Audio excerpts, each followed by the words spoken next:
Well, staying in the region, defense officials say U.S. targets in Syria and Iraq have been attacked at least 23 times in the past 2 weeks. The Pentagon said last week that those behind the attacks are supported by Iran and its Islamic Revolutionary Guard Corps.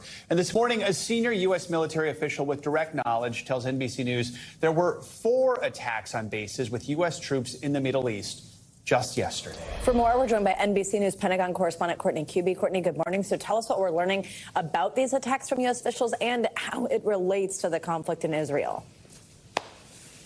So fortunately, most of these attacks are not successful, meaning that if they even reach the base, there haven't been any that have really damaged much infrastructure and, more importantly, have injured or killed many American personnel. Now, there were 2 last week, one at al-Assad, one in southern Syria at a garrison at Atanf, that led to several service members being injured. Most of them were minor, but there were 19 traumatic brain injuries within that. That was midweek last week, about a week ago. There haven't been any successful since then. And in fact, the majority of the ones that we're talking about here include drones or rockets or mortars that don't even really come within the base perimeter. So in some cases, they're several miles away. So that being said, while the U.S. military is saying this has nothing to do with what's going on in Israel and Gaza, the reality is none of this happens in a vacuum.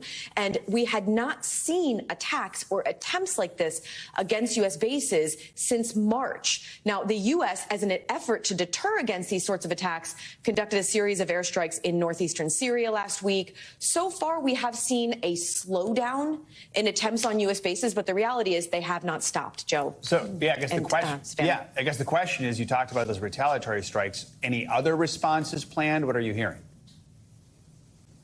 So right now, the U.S. is keeping all their options open. The reality is, if these escalate, so if we see more than 1, 2, even 3 a day, or if we see a successful attack, if there is real damage to infrastructure, multiple casualties, or there is a death of an American on one of these bases, I do fully expect the U.S. military will respond again. And Courtney, what is Iran saying about these U.S. claims?